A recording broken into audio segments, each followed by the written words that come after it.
ನಮಸ್ಕಾರ ಎಲ್ಲರಿಗೂ. ನುಗ್ಗೆಕಾಯಿ ಪಲ್ಯನ ಹೇಗೆ ಮಾಡೋದು ಅಂತ ನೋಡ್ಕೊಂಬರೋಣ. ಮೊದಲಿಗೆ ನಾನು ನುಗ್ಗೆಕಾಯಿನ ಚೆನ್ನಾಗಿ ವಾಶ್ ಮಾಡಿಕೊಂಡು ಸ್ಮಾಲ್ ಪೀಸಸ್ಸಾಗಿ ಕಟ್ ಮಾಡಿಕೊಂಡು ಬಾಯ್ಲ್ ಮಾಡ್ಕೊಳ್ತಾ ಇದ್ದೀನಿ. ಸೊ ನಾನಿನ್ನು ಲೈಟಾಗಿ ಬಾಯ್ಲ್ ಮಾಡ್ಕೊತೀನಿ ನುಗ್ಗೆಕಾಯಿನ. 2 ಟೊಮೆಟೊ ಕಟ್ ಮಾಡಿ ಇಟ್ಕೊಂಡಿದ್ದೀನಿ, ಕೊತ್ತಂಬರಿ ಸೊಪ್ಪು ಮತ್ತು 2 ಚಿಕ್ಕದಾಗಿರೋಂಥ ಈರುಳ್ಳಿನ ಕಟ್ ಮಾಡಿಟ್ಟಿದ್ದೀನಿ.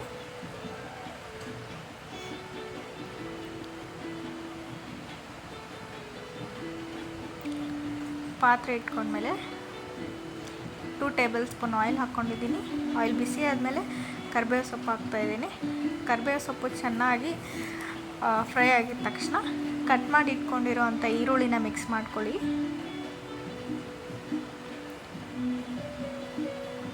ಈರುಳ್ಳಿ ಚೆನ್ನಾಗಿ ಬ್ರೌನ್ ಕಲರಿಗೆ ಬರಬೇಕು, ಅಂದರೆ ಸ್ವಲ್ಪ ಲೈಟ್ ಬ್ರೌನ್ ಬರಬೇಕು, ಅಲ್ಲಿವರೆಗೂ ಫ್ರೈ ಮಾಡ್ಕೊಳ್ಳಿ.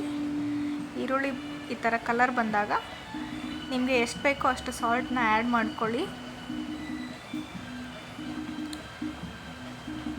ಆಮೇಲೆ 1/2 ಟೀ ಸ್ಪೂನಷ್ಟು ಅರಿಶಿನ ಪುಡಿ ಆ್ಯಡ್ ಮಾಡ್ಕೊಳ್ಳಿ. ಅದಾದಮೇಲೆ ಚೆನ್ನಾಗಿ ಸ್ಪೂನಿಂದ ಮಿಕ್ಸ್ ಮಾಡ್ಕೊಳ್ಳಿ. ಇಲ್ಲಿ ನಾನು ಸಾಲ್ಟ್ ಮೊದಲಿಗೆ ಹೇಗೆ ಹಾಕ್ತಿದ್ದೀನಿ ಅಂದರೆ ಈರುಳ್ಳಿ ಚೆನ್ನಾಗಿ ಇನ್ನೂ ಫ್ರೈ ಆಗುತ್ತೆ, ಕಂದು ಬಣ್ಣ ಬರುತ್ತೆ. ಸೊ ಅದಕ್ಕೇ ಮೊದಲಿಗೆ ಸಾಲ್ಟ್ ಆ್ಯಡ್ ಮಾಡ್ತೀನಿ ನಾನು ಯಾವಾಗಲೂ. ಬೇಕಿದ್ದರೆ ಲಾಸ್ಟಲ್ಲೂ ಹಾಕ್ಕೋಬೋದು, ನಾನು ಮೊದಲಿಗೆ ಆ್ಯಡ್ ಮಾಡ್ತಾಯಿದ್ದೀನಿ. ಮತ್ತು ಇವಾಗ ಟೊಮೆಟೊನ ಕಟ್ ಮಾಡಿ ಇಟ್ಕೊಂಡಿರೋ ಟೊಮೆಟೊನ ಆ್ಯಡ್ ಮಾಡ್ತಾಯಿದ್ದೀನಿ. ಟೊಮೆಟೊ ಜೊತೆಗೆ ಕೊತ್ತಂಬರಿ ಸೊಪ್ಪನ್ನ ಆ್ಯಡ್ ಮಾಡ್ತಾಯಿದ್ದೀನಿ, ಏಕೆಂದರೆ ಅದು ಸ್ಮೆಲ್ ಚೆನ್ನಾಗಿ ಬರಬೇಕು, ಫ್ರೈಯಲ್ಲೇ ಬರಬೇಕು. ಸೊ ಅದಕ್ಕೆ ಆ್ಯಡ್ ಮಾಡ್ತಾಯಿದ್ದೀನಿ. ನೀವು ಆಮೇಲೆ ಬೇಕಾದ್ರೆ ಆ್ಯಡ್ ಮಾಡ್ಕೋಬೋದು ಕೊತ್ತಂಬರಿ ಸೊಪ್ಪನ್ನ.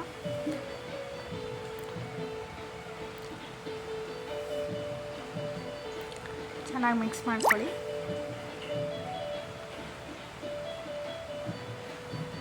ಟೊಮೆಟೊ ಚೆನ್ನಾಗಿ ಫ್ರೈ ಆಗಬೇಕು, ಫುಲ್ ಮೆತ್ತಗಾಗಬೇಕು ಟೊಮೆಟೊ. ಅದಾದಮೇಲೆ 1/2 ಟೀ ಸ್ಪೂನಷ್ಟು ನಾನು ಶುಂಠಿ ಬೆಳ್ಳುಳ್ಳಿ ಪೇಸ್ಟ್ನ ಹಾಕ್ಕೊಳ್ತಾ ಇದ್ದೀನಿ.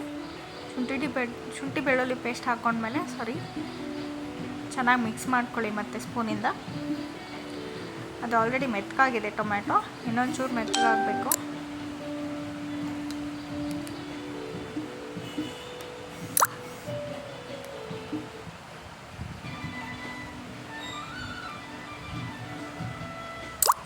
ಆಮೇಲೆ 1 ರೂಪಿ ಪ್ಯಾಕೆಟು ಮಟನ್ ಮಸಾಲ ಸಿಗುತ್ತೆ, ಅದನ್ನು ಆ್ಯಡ್ ಮಾಡ್ತಾಯಿದ್ದೀನಿ, ಏಕೆಂದರೆ ಅದು ಸ್ಮೆಲ್ ಕೂಡ ಚೆನ್ನಾಗಿ ಬರುತ್ತೆ ಮತ್ತು ಟೇಸ್ಟ್ ಕೂಡ ಚೆನ್ನಾಗಿರುತ್ತೆ. ಒಂದು ಸತಿ ಟ್ರೈ ಮಾಡಿ ನೋಡಿ ನೀವು. ಮಟನ್ ಮಸಾಲ ಹಾಕ್ಕೊಂಡ್ಮೇಲೆ ಚೆನ್ನಾಗಿ ಮಿಕ್ಸ್ ಮಾಡ್ಕೊಳ್ಳಿ.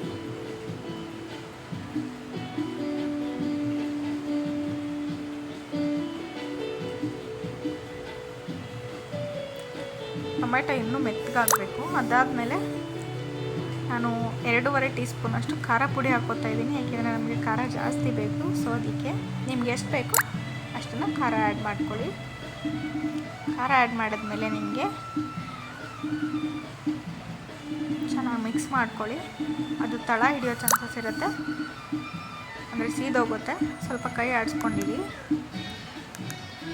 ಅದಾದಮೇಲೆ ನಾನು ರುಬ್ಬಿಟ್ಕೊಂಡಿರೋ ಅಂಥ ಶೇಂಗಾ ಪುಡಿನ ಆ್ಯಡ್ ಮಾಡ್ತಾಯಿದ್ದೀನಿ, ಅಂದರೆ ಕಡಲೆಬೀಜ ಹಾಕಿದ್ರೆ ಸ್ವಲ್ಪ ಗ್ರೇವಿ ಗಟ್ಟಿ ಆಗುತ್ತೆ ಮತ್ತು ಟೇಸ್ಟ್ ಕೂಡ ಚೆನ್ನಾಗಿ ಬರುತ್ತೆ. ಸರಿ, ಆ ವಿಡಿಯೋನ ನಾನು ಆ್ಯಡ್ ಮಾಡೋಕ್ಕಾಗಿಲ್ಲ, ಯಾಕೆಂದರೆ ನಾನು ಮೊದಲಿಗೆ ಕಡಲೆಬೀಜನ ಪುಡಿ ಮಾಡಿ ಇಟ್ಕೊಂಡಿದ್ದೆ. ಸೊ ಅದಕ್ಕಾಗಿ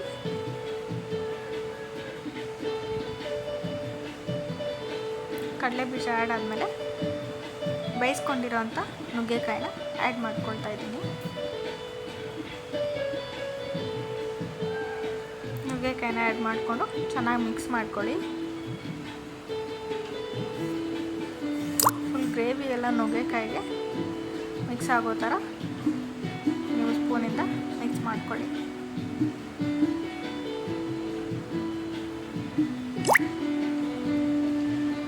ಆಮೇಲೆ ನಾನು 1 ಬಟ್ಲಾಗಷ್ಟು ನೀರು ಆ್ಯಡ್ ಮಾಡ್ಕೊತಾ ಇದ್ದೀನಿ, ಯಾಕೆಂದರೆ ತುಂಬ ಗ್ರೇವಿ ಗಟ್ಟಿ ಇರೋದ್ರಿಂದ ನಾವು ನುಗ್ಗೆಕಾಯಿಗೆ ಮಸಾಲೆ ಚೆನ್ನಾಗಿ ಮಿಕ್ಸ್ ಆಗೋಲ್ಲ.